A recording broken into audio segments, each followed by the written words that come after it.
회의 자료에는 병산리안이 하나로 좁혀집니다. 갑작스럽게. 네. 그러니까 처음엔 남양평 IC로 시작을 했다가 이 부분이 이제 지난번 이소영 의원께서 지적을 하신 거예요. 남양평 IC에 시작했다 병산리안으로 갑자기 좁혀져요. 네. 이게 8월. 그것도 김성규 의원에게 보고를 한 직후에. 함 사장님, 여기에 대해서 그러면은 김성규 의원 측으로부터 이 당시 보고를 갔던 사람 저희한테 보고를 해주시고 제가 이 부분은 오후에 질의도 하도록 하겠습니다. 그 작년 국감에서 저희가 서울 양평간 고속도로 대한노선 종점부 현장 방문과 관련해서 예. 이 결과를 기록으로 남기냐 이런 이제 박상혁 의원의 질의에 대해서 결과 보고서는 없는 걸로 안다 이렇게 답을 하셨는데 지금도 그 결과 보고서는 없다 이렇게 알고 계십니까? 양평 방문요? 네네. 대한노선 종점부 현장 방문이 있었는데 예. 방문을 하면 도로공사에서 방문하면은 그 결과를 기록으로 남길 거 아닙니까? 보고서를 네. 그 결과 보고서를 가지고 있느냐 이 질문에 없다 이렇게 말씀을 하셨어요. 맞습니까? 예. 우리 저 담당이 좀 설명을. 근데 이 저기 도로공사 문서 사무 규정에 제 예. 4조로 보면은 모든 사무는 문서로 처리돼야 한다 이렇게 되어 있습니다. 근데 이걸 왜 기록을 안 남기죠?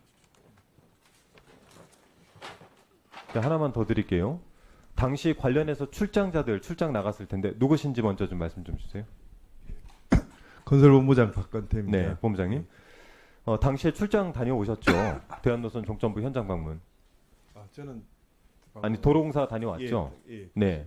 그 취업 규정에도 제 7절에 출장자는 그 귀임 후에 3일 이내 서면으로 결과를 보고하게 돼 있는데 결과 보고 안 돼 있습니까? 아, 요건 같은 경우는 저희가 업무 지원 형태로 국토부 업무 지원이라고 최영석 차장께서도 지난번에 네. 네.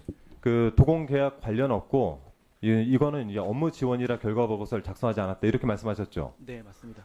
당시 출장 몇 번 다녀오셨습니까? 43번 다녀오셨어요. 저희가 출장 내역하고 회의 내역 전수 조사를 해보니까 43차례 출장을 다녀오셨어요. 출장비도 지출이 됐습니다. 회의를 포함해서 51차례 진행이 됐는데 이래도 이게 그냥 단순한 업무 지원입니까? 이거 문서를 남길 근거가 없어요. 규정 위반 아닙니까? 저희가 그 국토부 업무 지원 형태가 계양 강화 같은 제천용을 계속 이제 지원을 했었습니다. 타당성 조사에 대해서 지원 업무는 이 모든 사무에 해당이 안 됩니까? 지원을 했었는데 그때 이제 짧게 답했어요. 제가 예, 질의하게 계양 강화 말해서. 뭐 하고 다 34일 없다는 거죠. 예, 저는 예. 그래 알고 있습니다. 이거는 제가 볼 때는 규정 위반일 가능성이 있어요. 국토부 지금 와 계실 텐데 제가 나중에 이 관련된 말씀드리겠습니다. 최 차장님께 좀 질문 좀 드리겠습니다. 네. 관련해서 저희가 그 지난 국감을 통해서 여러 가지 퍼즐들을 맞춰보다 보니까 국토부가 용역사에게 종점 변경 과업 지시를 했다. 이거는 지난 그 국감에서 원희룡 장관도 그렇게 대답을 했고 이번 국감 첫 질의에서도 용역사의 회장께서 국토부에서 지시를 했다. 그래서 종점 변경했다. 이렇게 답을 했습니다.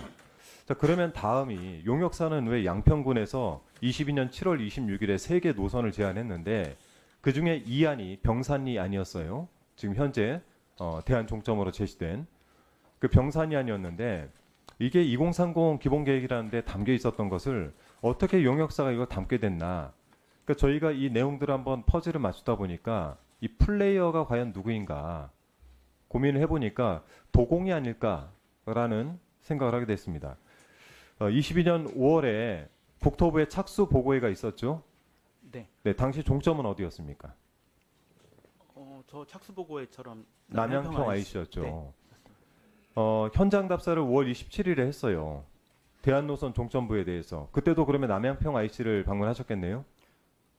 근처 인근을 전체적으로 다 다녔습니다. 인근 전체를 다녔다. 네, 근처 남양평 IC 주변을 다녔습니다. 며칠 가셨습니까, 거기를? 1박 2일로 1박 2일로 다녀오셨어요? 네, 그렇게 1박 2일 동안 그러면 그때 전체라는 건 어디서 대한노선 남양평 IC를 착수보고에서 보고를 했는데 네. 다른 적을 왜 방문하셨습니까? 기본적으로 예탄을 받고요. 그리고 네. 이제 설계사에서 제시했던 대안 노선에 대해서도 이 문제점을 제기를 했기 때문에 그러니까 진짜 대한노선이라고 그런지 제기한 게 남양평 IC? 네, 맞습니다. 네, 요 일대를, 네, 요 인근을 근처를- 그냥 방문하신 거죠? 네, 맞습니다. 그런데 6월 달에 양평군에서 예타 노선 설명을 했어요. 대한노선 종점부 설명 이렇게 돼 있는데 네. 7월 11일에 보니까 국토부에 뭐 LH나 각 지자체에 방문한 결과들을 보고를 하셨습니다. 네.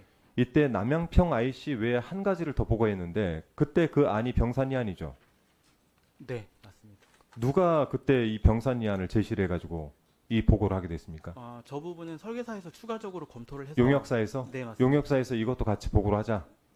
네, 이렇게 얘기를 한 거죠? 네, 만들어서 그렇게 한 거죠? 제시했습니다. 네네. 맞습니다. 그러면 설계사 측에 누구를 만났습니까? 김수현 상무 만났습니까? 김세현 상무랑 이상하 부사장. 예. 그때 안철영 국장도 같이 만났습니까? 아닙니다. 예. 안철영 국장은 별도로 만나셨나요? 안철영 국장 만난 기억이 없습니다. 만난 기억이 없어요? 차장님, 저 마이크 대고 크게 얘기해 주세요. 네, 네. 알겠습니다. 김수현 상무를 만나셨다. 네. 그러면은 8월 1일 김성교 의원이 당시 그 의원이 국토 전체 회의에서 서울 양평 고속도로 관련 질의를 하면서 IC 신설을 요청을 했는데 이후에 도공 측에서 의원실로 찾아가서 보고를 했습니다. 누가 찾아가셨어요? 우리 차장님께서 찾아가셨습니까? 아니, 저는 작년 초에 인사 발령 때문에 빠져서 네. 그 업무는 제가 하지 않았습니다. 그러면 함 사장님, 당시 김성교 의원실로 찾아가서 보고를 했던 사람 이분을 찾아가지고 저희 의원실로 좀 오전 중에 좀 보고를 해주시고요. 그러면 당시 이 8월 1일 보고 이후에 갑작스럽게 8월 8일과 8월 19일에 실무회의가 있었는데 국토부가 참여를 했습니까? 8월 8일, 8월 19일 실무회의 때 참여하지 않았습니다. 국토부는 참여를 하지 않았다. 네. 근데 이때 회의 자료에는 병산리안이 하나로 좁혀집니다. 갑작스럽게. 네. 그러니까 처음엔 남양평 IC로 시작을 했다가 이 부분이 이제 지난번 이소영 의원께서 지적을 하신 거예요. 남양평 IC에 시작했다 병산리안으로 갑자기 좁혀져요. 네. 이게 8월. 그것도 김성규 의원에게 보고를 한 직후에. 함 사장님, 여기에 대해서 그러면은 김성규 의원 측으로부터 이 당시 보고를 갔던 사람 저희한테 보고를 해주시고 제가 이 부분은 오후에 질의를 더 하도록 하겠습니다. 우선 실무회의에서 병산리안으로 좁혀진 데 대해서 도공 측에서는 입장을 줬습니까? 아니면 어디서 입장을 받았습니까?